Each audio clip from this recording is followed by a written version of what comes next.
These days, as gaming progresses further and further, it becomes harder for games to stand out, and Fortnite is no different. It is one of the most popular games of all time, we all know that, but do we ever stop and look at the individual features that make it up? The game got popular for a reason. There are so many gameplay features and mechanics that make it stand out, but are any of these features original? Fortnite has many industry-leading mechanics contained within it, but did they actually do anything first? Did they invent anything? While Fortnite is a relatively young game compared to many other popular titles, there are still things they did first. However, researching this was tough. What if some other obscure game did it first? A game in a region unfamiliar with English speakers? Does it count if the feature is borrowed from an entirely different genre? And how much does said feature need to be altered before it is considered original? All of this is vague and hard to quantify, so don't take it too seriously. I welcome all constructive discourse and discussion in the comments. Also, credit to Tufty for the idea. Check out his video on things TF2 did first if this is something that interests you. Now, to the video. To start, let's discuss features that aren't original to Fortnite, but that Fortnite popularized and took to new highs. While these features have all been done in other games before, Fortnite was the first game to make these an industry standard or import them into a PvP shooter genre of games. First is the idea of a battle pass system. Now, the first game to do something that vaguely resembled a battle pass was Dota 2 back in 2013 with the Compendium. For a reasonable price of $7.50, you would be granted a book that came with a variety of fun quests and challenges. However, this system was mostly tied to the esports side of Dota. While there were in-game rewards, they were mostly achieved through means outside of the game, like watching tournaments and making predictions on matches. The first game to truly create a battle pass that is more representative of what we know today is Team Fortress 2, with their Gunmetal contract campaign in 2015. In the Gunmetal update, Team Fortress 2 would introduce contracts, a system where every week you would be tasked with completing 2 unique challenges if you purchased the $6 pass. Once completed, you would be rewarded with an item drop of varying rarity. Surprisingly though, not many other games would pick up this system. It wasn't until Fortnite took a swing at it in late 2017 that its potential would be realized. What Fortnite did differently with their battle pass was making the drops fixed, meaning you knew what you were getting when you bought the pass. It was just a matter of playing enough to unlock everything. Additionally, Fortnite also had a free pass alongside the paid one. While the free one of course wasn't as good as the paid one, it still offered an opportunity for those who didn't like spending money on video games a chance to get some cool items. Fortnite would also allow users to purchase levels, which helped players level up their battle pass in case they didn't play enough to level it up organically. But the biggest innovation Fortnite made to the battle pass was a guaranteed return on investment if you finished it. By completing the pass, you earned around 1200 V-Bucks, which is more than the cost of the pass itself, which definitely incentivized more people to buy it. These innovations Fortnite made to the Battle Pass system showed the gaming world that it was a genius idea and here to stay. Next is collaborations. Now, collaborations with differing IPs have long been a thing in gaming, that is no secret. Team Fortress 2 in their scrapped Adult Swim show, or Minecraft in its various LEGO sets, but no game has taken collaborations quite to the extent Fortnite has, for better or for worse. Before Fortnite, when games did collaborations, they were typically small and didn't have much impact on the game, if any at all. But in May of 2018, Fortnite would forever change the scene when their Avengers collaboration dropped, adding in an LTM where you could pick up a gauntlet and literally play as Thanos in Fortnite. And this has only evolved over time, with entire seasons and battle passes being themed around various movies and universes. Fortnite showed that gaming could indeed have a place in the mainstream. Nowadays, many other games have started doing ambitious mainstream collaborations of their own, like Call of Duty and their Walking Dead collaboration earlier this year. On the topic of accessibility for wider audiences, there is cross-platform gameplay. Cross-platform gameplay between console, PC, and mobile was first done by Minecraft back in June of 2016, but even that had limitations. Cross-platform between Xbox and PlayStation wasn't functional until years later, and PC players had to be on the Bedrock edition of Minecraft to utilize cross-platform gameplay. It wasn't until Fortnite enabled full cross-platform for all devices around September of 2018 that it became the industry standard. With no strings attached, you could be on a PC, and squad up with your friends on Xbox, PlayStation, Nintendo Switch, and mobile.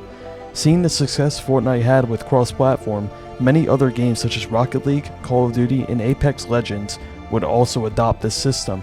It is because of Fortnite that being cross-platform is essentially an expectation of games these days.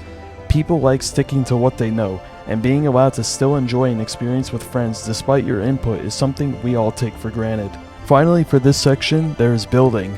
This one is very nuanced and hard to categorize, and you could easily argue is entirely unique to Fortnite.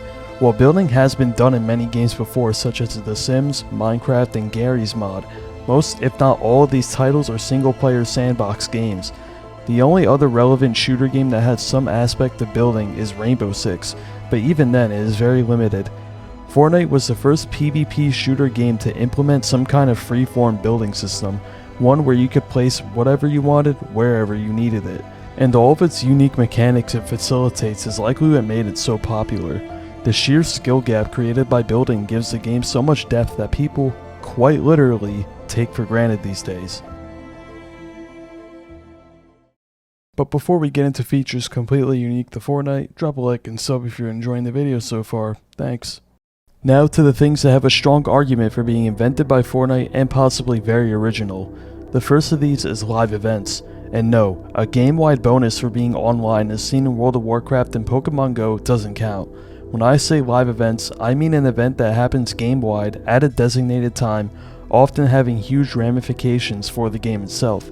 In June of 2018, Fortnite would shock the world completely with their rocket launch event, an event where the rocket that had laid dormant all season launched and crashed into the sky, creating a huge rift that would be a major plot point for the next season.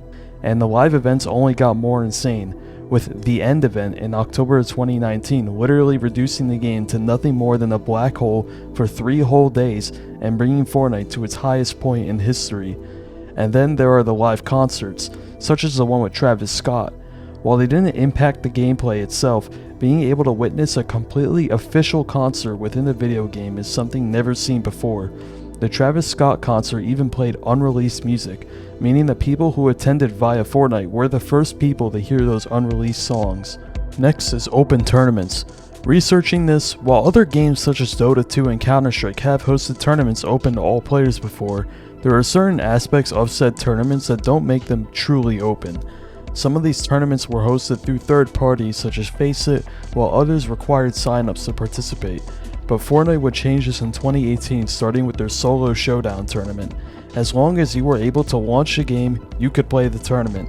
This would allow Fortnite esports to be much more meritocratic than other esports, as even if you weren't famous or had insider connections, you still very much had a chance of working your way up. This wasn't a one-off tournament either, with some of Fortnite's biggest tournaments of all time having open qualifiers, such as the 2019 Fortnite World Cup, which had a $30 million prize pool. And some might argue that these tournaments aren't truly open as the pros always win anyways, but in recent times even that sentiment is disappearing. Fortnite's new Victory Cup format they have adopted for their cash cups only requires you to win a game in a finals lobby to make money.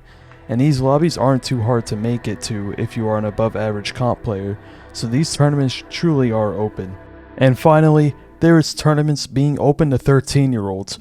While other esports have had players below the age of 16 compete before Fortnite, no game has had its entire competitive scene be open to players 13 and older. In most esports, if you are below the age of 16, you are barred from competition no matter how good you are, and even if people below the age of 16 were allowed to compete, it was only within certain leagues of that game. However, this would change in early 2019 when Fortnite lowered their minimum age requirement to compete to 13 down from 16, and this would change Fortnite esports and gaming forever. Now, many of the game's youngest talents such as Mongrel and Benji Fishy could have their potential fully realized.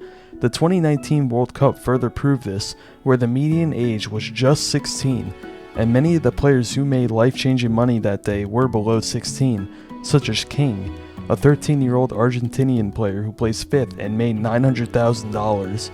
This makes Fortnite truly the first game to give young kids who are often better than their older competitors a chance to compete, which is truly a cornerstone of meritocracy. To conclude, Fortnite does many things better than other games, and some things even completely unique to Fortnite itself. For being a game that isn't even a decade old, it can truly stand with some of the all-time greats like World of Warcraft, Team Fortress 2, and Minecraft. But this is all just subjective analysis at the end of the day. There are simply way too many technicalities for anything to be coined as truly unique, which is why I encourage discussion in the comments. Do you agree with my choices? Are there any other things Fortnite has done to revolutionize gaming? Let me know below. If you enjoyed this video and want to see similar content, then like, subscribe, follow all my socials, and check out this video on the fall of Friday Fortnite.